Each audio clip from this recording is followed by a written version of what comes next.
ನನ್ನ beautiful viewers, this is Swati's lifestyle Kannada YouTube channel. ಎಲ್ಲರೂ ಹೇಗಿದ್ದೀರಾ? ನಾನು ಕೂಡ ಚೆನ್ನಾಗಿದ್ದೀನಿ ಅಂತ ಹೇಳ್ತಾ ಇವತ್ತಿನ ಲಾಗನ್ನು ಸ್ಟಾರ್ಟ್ ಮಾಡ್ತೀನಿ. ಮಾರ್ನಿಂಗಿಂದನೇ ಲಾಗ್ನ ಸ್ಟಾರ್ಟ್ ಮಾಡ್ತಾ ಇದ್ದೀನಿ. ಬೆಳಿಗ್ಗೆ ತಿಂಡಿಗೆ ಟಿಫನ್ ಹಾಕೋದಕ್ಕೆ ರಾಗಿ ದೋಸೆನ ಮಾಡಿದೆ. ಅಂದರೆ ಗೋಧಿ ಪ್ಲಸ್ ರಾಗಿ ಎರಡು ಮಿಕ್ಸ್ ಮಾಡಿಬಿಟ್ಟು ದೋಸೆನ ಮಾಡಿಕೊಟ್ಟಿದ್ದೆ. ಈ ಬ್ರೇಕ್ಫಾಸ್ಟ್ ಅಂತ ಅವಳಿಗೆ ತುಂಬಾ ಇಷ್ಟ. ರಾಗಿ ದೋಸೆ ಅಂದರೆ ಅವಳ ಫೇವ್ರೇಟ್. ದಿನಕ್ಕೆ 3 ಟೈಮ್ ಮಾಡಿಕೊಟ್ರು ತಿಂತಾ ಇರ್ತಾಳೆ ಇಷ್ಟಪಟ್ಟು. ಆ್ಯಂಡ್ ಇದು ಹೆಲ್ತಿ ಕೂಡ. ನಾನು ವೀಕ್ಲಿ ಒನ್ಸ್ ಅಂತೂ ಕಂಪಲ್ಸರಿ ಮಾಡೇ ಮಾಡ್ತೀನಿ ಮನೆಯಲ್ಲಿ ರಾಗಿ ದೋಸೆನ ಮಿಸ್ ಮಾಡೋದೇ ಇಲ್ಲ. After long time 2 months 3 months after long time ಮನೆ ಡೀಪ್ ಕ್ಲೀನಿಂಗನ್ನು ಮಾಡಿಕೊಂಡೆ. ತುಂಬಾ ಖುಷಿ ಸಿಕ್ತು, ತುಂಬಾ ನೆಮ್ಮದಿ ಆಯಿತು. ಎಷ್ಟು ದಿನ ಸರ್ಜರಿ ಆಯಿತು, ಅದು ಇದು ರೆಸ್ಟ್, ಹೆಲ್ತ್ ಸರಿ ಇಲ್ಲ, ಬ್ಯಾಕ್ ಪೇನು ಅದು ಇದು ಅಂತಲೇ ಟೈಮ್ ಕಳೆದೇ ಹೋಯಿತು. ಬಟ್ ನನಗೆಲ್ಲೋ ಒಂದು ಕಡೆ ಅನ್ನಿಸ್ತಿತ್ತು ಡೀಪ್ ಕ್ಲೀನಿಂಗ್ ಆಗಿಲ್ಲ ಅಂತ. ಎಲ್ಲ ಕ್ಲೀನ್ ಮಾಡ್ಕೊಳ್ತಿದ್ದೆ, ಬಟ್ ಡೀಪ್ ಕ್ಲೀನಿಂಗ್ ಆಗ್ತಾ ಇಲ್ವಲ್ಲ ಅಂತ ಅಂದ್ಬಿಟ್ಟು ನಾನು ಕೆಲಸಗಳು ಮಾಡಿಕೊಂಡ್ರೆ ಡೀಪಾಗಿ ಕ್ಲೀನ್ ಮಾಡಿಕೊಂಡ್ರೆ ನನಗೆ ಇಷ್ಟ ಆಗುತ್ತೆ. ವಿಡಿಯೋನ ಎಲ್ಲೂ ಸ್ಕಿಪ್ ಮಾಡ್ತೀನಿ ನೋಡಿ. ಡೀಪ್ ಕ್ಲೀನಿಂಗ್ ಬಗ್ಗೆ ಇರುತ್ತೆ, ಇಂಟ್ರೆಸ್ಟಿಂಗ್ ಆಗಿರುತ್ತೆ ವಿಡಿಯೋ. ಹಾಗೆ ಸಬ್ಸ್ಕ್ರೈಬ್ ಮಾಡಿದೆ ಯಾರು ನೋಡ್ತಿದ್ದೀರೋ ಸಬ್ಸ್ಕ್ರೈಬ್ ಮಾಡಿಕೊಂಡು ವಿಡಿಯೋನ ನೋಡಿ. ಇನ್ನು ಬೆಳಗ್ಗೆ ಬ್ರೇಕ್ಫಾಸ್ಟ್ಗೆ ಬೇಗ ಆಗುವಂಥದ್ದು ರಾಗಿ ದೋಸೆ. ಟೇಸ್ಟಿ ಕೂಡ ಹೆಲ್ತಿ ಕೂಡ ಆಗಿರುತ್ತೆ. ಇದಕ್ಕೆ ಶೇಂಗಾ ಚಟ್ನಿ, ತೆಂಗಿನಕಾಯಿ ಚಟ್ನಿ ಎಲ್ಲ ಕೂಡ ಕಾಂಬಿನೇಷನ್ ತುಂಬಾ ಚೆನ್ನಾಗಿರುತ್ತೆ. ಇದನ್ನು ಮಾಡೋದು ತುಂಬ ಈಸಿ. ಜಸ್ಟ್ ಸ್ವಲ್ಪ ಗೋಧಿ ಹಿಟ್ಟನ್ನು ಮಿಕ್ಸ್ ಮಾಡಿಕೊಂಡು ಆಮೇಲೆ ರಾಗಿ ಹಿಟ್ಟನ್ನು ಮಿಕ್ಸ್ ಮಾಡ್ಕೊಂಡು ಈ ಥರ ಟೆಕ್ಸ್ಚರಲ್ಲಿ ಹಾಕ್ಕೊಂಡ್ರೆ ಆಯಿತು. ರಾಗಿ ದೋಸೆ ಕ್ವಿಕ್ಕಾಗಿ ಬೇಗ ರೆಡಿ ಆಗುತ್ತೆ. ಬೆಳಗಿನ ಬ್ರೇಕ್ಫಾಸ್ಟ್ಗೆ, ಲಂಚ್ಗೆ, ಬಾಕ್ಸ್ಗೆ ರೆಡಿ ಮಾಡೋದಕ್ಕೆ ಬೇಗ ಈಸಿಯಾಗಿ ಆಗುತ್ತೆ. ಅದು 10 ನಿಮಿಷದಲ್ಲಿ. ಕಲಸೋಕ್ಕೂ ಕೂಡ ಜಾಸ್ತಿ ಟೈಮ್ ತೊಗೊಳ್ಳೋದಿಲ್ಲ ಮತ್ತು ಇದು ರೆಡಿ ಆಗೋದಕ್ಕೂ ಕೂಡ ಜಾಸ್ತಿ ಟೈಮ್ ತೊಗೊಳ್ಳಿಲ್ಲ. ಇದಕ್ಕೆ ಸ್ವಲ್ಪ ಎಣ್ಣೆನ ಹಾಕಿ ನಾನು ಇದೆಲ್ಲ ಬೆಂದಾದಮೇಲೆ ನೋಡಿ ಸೈಡಿಂದ ಎತ್ಕೊಂಡ್ರೆ ಸಾಕು, ಅದು ಈಸಿಯಾಗಿ ಬಂದುಬಿಡುತ್ತೆ. ಟೇಸ್ಟಿಯಾಗಿರುತ್ತೆ, ತುಂಬ ಹೆಲ್ತಿ ಕೂಡ. ಅದರಿಂದ ಬ್ರೇಕ್ಫಾಸ್ಟ್ಗೆ ನಾನು ಅದು ಅವಳು ಇಷ್ಟಪಟ್ಟಿದ್ದೇ ಮಾಡಿಕೊಡ್ಬೇಕು ಅಂತಂದ್ಬಿಟ್ಟು ಇದನ್ನು ಮಾಡಿಕೊಡ್ತೀನಿ.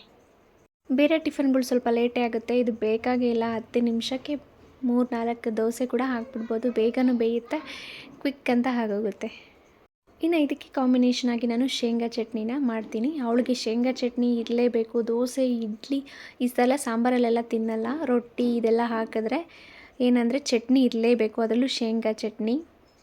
ಇಲ್ಲಿ ಶೇಂಗಾ ಚಟ್ನಿ ಥರ ನಾನು ಯಾವ ಥರ ಮಾಡ್ತೀನಿ ಅಂದರೆ ಕಡಲೆ ಬೀಜ, ಆಮೇಲೆ ಹಸಿಮೆಣಸಿನ್ಕಾಯಿ, ಕೊತ್ತಂಬರಿ ಸೊಪ್ಪು, 4 ಬೆಳ್ಳುಳ್ಳಿ ಗಡ್ಡೆ, ಸ್ವಲ್ಪ ರುಚಿಗೆ ತಕ್ಕಷ್ಟು ಉಪ್ಪು, 4 ಕರಿಬೇವಿನ ಎಲೆ ಹಾಕ್ತೀನಿ. ತುಂಬ ಟೇಸ್ಟಿಯಾಗಿ ಬರುತ್ತೆ.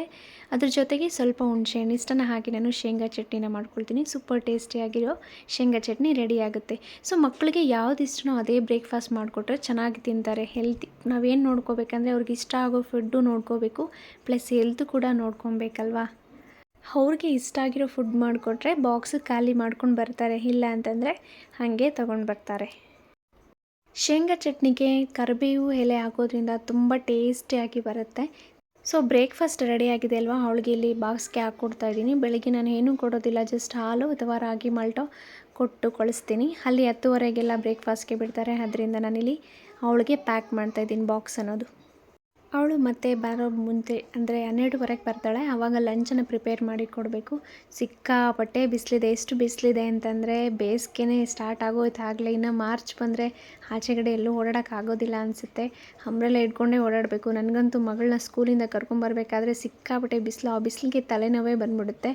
ಮರೀದೆ ಅಂಬ್ರೆಲ್ಲ ಎತ್ಕೊಂಡು ಹೋಗಲೇಬೇಕು, ಇಲ್ಲ ಅಂದರೆ ಆಗಲ್ಲ ಬಿಸಿಲಿಗೆ ತಡ್ಕೊಳ್ಳೋಕ್ಕೆ, ಅಷ್ಟು ಟೆಂಪ್ರೇಚರ್ ಇದೆ. ಇನ್ನು ಬರ್ತಾ 30 ಡಿಗ್ರಿ, ಆಮೇಲೆ 40-42 ತನಕ ಮಾರ್ಚಲ್ಲಿ ಸ್ಟಾರ್ಟ್ ಆಗಿಬಿಡುತ್ತೆ ಬಿಸಿಲು. ಒಂದು ಸ್ವಲ್ಪನೂ ಆಚೆಗಡೆ ಎಲ್ಲ ಮನೆ ಒಳಗಡೆ ಇರೋದಕ್ಕೂ ಕಷ್ಟ ಆಗುತ್ತೆ. ನಮ್ಮ ದೇಹದಲ್ಲಿ ಉಷ್ಣಾಂಶತೆ ಕೂಡ ಜಾಸ್ತಿ ಆಗುತ್ತೆ. ಆದಷ್ಟು ತಂಪಾದ ಪದಾರ್ಥಗಳನ್ನು ತಗೊಳ್ಬೇಕು. ವಾಟರ್ ಮಿಲನು, ಎಳ್ನೀರು, ನಿಂಬೆಹಣ್ಣು ಜ್ಯೂಸು ಈ ಥರ ತೊಗೊಳ್ಬೇಕು. ತಂಪಾಗಿರಬೇಕು. ಉಷ್ಣಾಂಶ ಜಾಸ್ತಿ ಆಲ್ರೆಡಿ ಆಗ್ತಾ ಇದೆ ಬಿಸಿಲು ಕೂಡ. ಅದ್ರ ಜೊತೆಗೆ ಹೆಚ್ಚಾಗಿ ನೀರನ್ನು ಕುಡಿತಾ ಇರಬೇಕು. ಇಮ್ಯುನಿಟಿ ಡೌನ್ ಆಗ್ತಾನೇ ಇರುತ್ತೆ. ನೀರು ಹೆಚ್ಚು ಕುಡಿದಷ್ಟು ತುಂಬಾ ಒಳ್ಳೆಯದು ಈ ಬೇಸಿಗೆಯಲ್ಲಿ. ಲೈಟ್ ವೆಯ್ಟ್ ಫುಡ್ಡನ್ನು ತೊಗೊಳ್ಬೇಕು, ನೀರು ಜಾಸ್ತಿ ತೊಗೊಳ್ಬೇಕು. ಸೊ ನಾನಿಲ್ಲಿ ಮನೆಯನ್ನು ಡೀಪ್ ಕ್ಲೀನಿಂಗ್ ಮಾಡ್ಕೊಳ್ತಾ ಇದ್ದೀನಿ. ಇನ್ನೇನು ಶಿವರಾತ್ರಿ ಹಬ್ಬ ಹತ್ರ ಬಂತಲ್ವ, ಶಿವರಾತ್ರಿ ಹಬ್ಬಕ್ಕೂ ಡೀಪ್ ಕ್ಲೀನಿಂಗ್ ಮಾಡ್ದಂಗಿರುತ್ತೆ. ಮನೆಯಲ್ಲಿ ಪೂಜೆ ಕೂಡ ಮಾಡಬೇಕು. ಅದರಿಂದ ಡೀಪ್ ಕ್ಲೀನಿಂಗನ್ನು ಮಾಡೋಣ ಅಂತಂದ್ಬಿಟ್ಟು ತುಂಬ ದಿನ ಆಗಿದ್ದು ಡೀಪ್ ಕ್ಲೀನಿಂಗ್ ಮಾಡಿ. ಅಮ್ಮನೇ ಕ್ಲೀನ್ ಮಾಡ್ಕೊಳ್ತಿದ್ರು, ಬಟ್ ಮನೆ ಪೂರ್ತಿ ಡೀಪ್ ಕ್ಲೀನಿಂಗ್ ಮಾಡಿದ್ದು ನಾನು ಇವತ್ತೇ. ನಾನು ಎಷ್ಟೇ ಎತ್ತಿಟ್ಟು ನನ್ನ ಮಗಳು 12:30ಗೆ ಬರ್ತಾಳೆ, ಎಲ್ಲನೂ ಕೂಡ ತೆಗೆದಾಕ್ತಾಳೆ. ಬಟ್ ನಾವು ಕ್ಲೀನ್ ಮಾಡ್ಕೋಬೇಕು, ನಮ್ಮ ಸಮಾಧಾನಕ್ಕೆ ನಾವು ಕ್ಲೀನ್ ಮಾಡಬೇಕು. ಇನ್ನು ಡೈಲಿ ಒಂದು ಕೆಲಸ ಏನು ಅಂತಂದರೆ, ಈ ಸೋಫಾ ಕವರ್ಸು ಮತ್ತು ಈ ಬೆಡ್ ಕವರ್ಸ್ ಇರುತ್ತಲ್ಲ, ಅದೆಷ್ಟು ಕ್ಲೀನ್ ಮಾಡಿದ್ರೂ ಕೂಡ ಅದ್ರ ಮೇಲೆ ಹತ್ತಿ ತುಳಿದಾಡೋದು, ಅದನ್ನು ಕಿತ್ತಾಡೋದು, ಅದು ಡೈಲಿ ಮಾಡೋ ಅಂಥ ಕೆಲಸನೇ, ರೊಟೀನ್. ಅದು ದಿನಕ್ಕೆ 2-3 ಸಲ ಮಾಡಿದ್ರೂ ಕೂಡ ತಪ್ಪೇನಿಲ್ಲ ಅನಿಸುತ್ತೆ. ಚಿಕ್ಕ ಮಕ್ಕಳಿದ್ರೆ ಮನೇಲಂತೂ ಆಟಾಡೋ ಸಾಮಾನು ಎಲ್ಲನೂ ಎತ್ಕೊಂಡು ಎಲ್ಲಂದ್ರೆ ಅಲ್ಲೇ ಹಾಕಿರ್ತಾರೆ. ನಾನಂತೂ 2 ಟೈಮ್ಸ್ ಮನೇನ ಕ್ಲೀನ್ ಮಾಡ್ಕೋಬೇಕು. ಬೆಳಗ್ಗೆ ಒಂದು ಸಲ ಮತ್ತು ಈವ್ನಿಂಗ್ ಒಂದು ಸಲ ಎಲ್ಲ ತೊಗೊಂಡು ಆಟಾಡಿ ಅಲ್ಲಲ್ಲೇ ಹಾಕ್ಬಿಟ್ಟಿರ್ತಾಳೆ. ಅದೆಲ್ಲ ಎತ್ತಿಟ್ಬಿಟ್ಟು ಈ ಸೋಫಾ ಕವರ್ಸು ಮತ್ತು ಬೆಡ್ ಕವರ್ಸು ಕಂಪಲ್ಸರಿ ದಿನಕ್ಕೆ 2 ಡೇಸ್ ಇದು ಮಾಡಲೇಬೇಕು ನಾನು. ಕೆಲವ್ರು ಹೇಳ್ಬೋದು, ಯಾರೂ ಮಾಡದೇ ಇರೋದೇನು ನೀವು ಮಾಡ್ತಾ ಇಲ್ಲ ಅಂತಂದ್ಬಿಟ್ಟು. ಇಲ್ಲ, ಯಾವುದು ಕರೆಕ್ಟು. ಯಾರೂ ಮಾಡದೇ ಇರೋದೇನು ನಾನೇನು ಮಾಡ್ತಿಲ್ಲ. ಬಟ್ ಡೈಲಿ ಹೋಮ್ ಮೇಕರ್ಸ್ಗೆ ಯಾವ ಥರ ರೆಸ್ಪಾನ್ಸಿಬಿಲಿಟೀಸ್ ಇರುತ್ತೆ, ಅದರಲ್ಲೂ ಚಿಕ್ಕ ಮಕ್ಕಳಿರೋ ಮನೆಯಲ್ಲಿ ಯಾವ ಥರ ಇರುತ್ತೆ ಅನ್ನೋದು ಈ ವಿಡಿಯೋದಲ್ಲಿ ನಾನು ಶೇರ್ ಮಾಡ್ತಾಯಿದ್ದೀನಿ ಅಷ್ಟೇ. ನಾವಿನ್ನು ಹೋಮ್ ಮೇಕರ್ಸ್ ಇದನ್ನೇ ಶೇರ್ ಮಾಡಬೇಕಾಗತ್ತೆ, ಬೇರೆ ಏನೂ ಶೇರ್ ಮಾಡೋಕ್ಕಾಗಲ್ಲ. ನಾವೇನು ಡೈಲಿ ರೊಟೀನನ್ನು ಸ್ಟಾರ್ಟ್ ಮಾಡಿರ್ತೀವೋ, ಡೈಲಿ ರೊಟೀನ್ ಹೇಗಿರುತ್ತೋ ಅದೇ ಥರನೇ ನಾವು ಅದನ್ನೇ ಶೇರ್ ಮಾಡಬೇಕಾಗತ್ತೆ. ಅಂದರೆ ಕೆಲವ್ರು ಇರ್ತಾರಲ್ಲ ಪ್ರಪಂಚದಲ್ಲಿ ಮಾತಾಡೋರು, ಮನೆಯಲ್ಲಿ ಹೋಮ್ ಮೇಕರ್ಸ್ ಏನು ಮಾಡ್ತಾರೆ, ಜಸ್ಟ್ ಆರಾಮಾಗಿ ಮನೆಯಲ್ಲಿ ಟಿಫನ್ ತಿಂದು ಅಷ್ಟೋ ಕೆಲಸ ಮಾಡಿಕೊಂಡು ಟಿ ವಿ ನೋಡ್ಕೊಂಡು ಆರಾಮಾಗಿರ್ತಾರೆ ಅಂತಂದ್ಬಿಟ್ಟು, ಆಚೆಗಡೆ ಹೋಗಿ ದುಡಿಯೋರಿಗೆ ಯಾವ ಥರ ಇರುತ್ತೋ ಮನೆಯಲ್ಲಿದ್ದು ಕೆಲಸ ಮಾಡೋರಿಗೂ ಅಷ್ಟೇ ಕೆಲಸ ಇರುತ್ತೆ. ಆ ಥರ ಮಾತಾಡೋರೆಲ್ಲ ವಿಡಿಯೋ ನೋಡಿದೆ ಅವ್ರಿಗೆ ಅರ್ಥ ಆಗ್ಬೋದು. ಮನೇಲಿ ಇಷ್ಟು ಕೆಲಸ ಮಾಡ್ತಾರಾ, ಇಷ್ಟು ಇರುತ್ತಾ ಅಂತ ಅವ್ರಿಗೊಂದು ಐಡಿಯಾ ಬರುತ್ತೆ. ನಮ್ಮ ಮನೇಲೂ ನಮ್ಮ ವೈಫು ಇದೇ ಥರ ಕೆಲಸ ಮಾಡ್ತಿರ್ತಾರಲ್ವ, ಇಷ್ಟೇ ಕೆಲಸ ಇರುತ್ತಲ್ವ ಮನೇಲಿ, ಅದರಲ್ಲೂ ಚಿಕ್ಕ ಮಕ್ಕಳನ್ನ ಇಟ್ಕೊಂಡು ಇದೇ ಥರ ಇರುತ್ತೆ ಅಲ್ವಾ ಅಂತ ಆಗ ಅವ್ರಿಗೂ ಅರ್ಥ ಆಗ್ಬೋದು ಅನಿಸುತ್ತೆ ಈ ವಿಡಿಯೋ ನೋಡಿದಾಗ.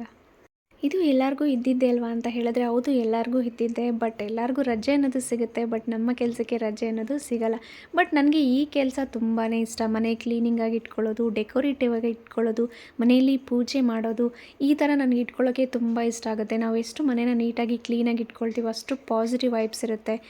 ಮನೆ ನೀಟಾಗಿದ್ದರೆ ಪೂಜೆ ಗೀಜೆ ಎಲ್ಲ ಮಾಡಿ ಮನೆ ನೀಟಾಗಿ ಇಟ್ಕೊಳ್ಳೋದ್ರಿಂದ ಆಚೆ ಕಡೆ ಹೋದವ್ರಿಗೂ ಕೂಡ ಕೆಲಸಗಳು ಚೆನ್ನಾಗಿ ಬರುತ್ತೆ. ಮನೆಗೆ ಲಕ್ಷ್ಮಿ ಕೂಡ ಬರುವ ಸಾಧ್ಯತೆ ಇರುತ್ತೆ.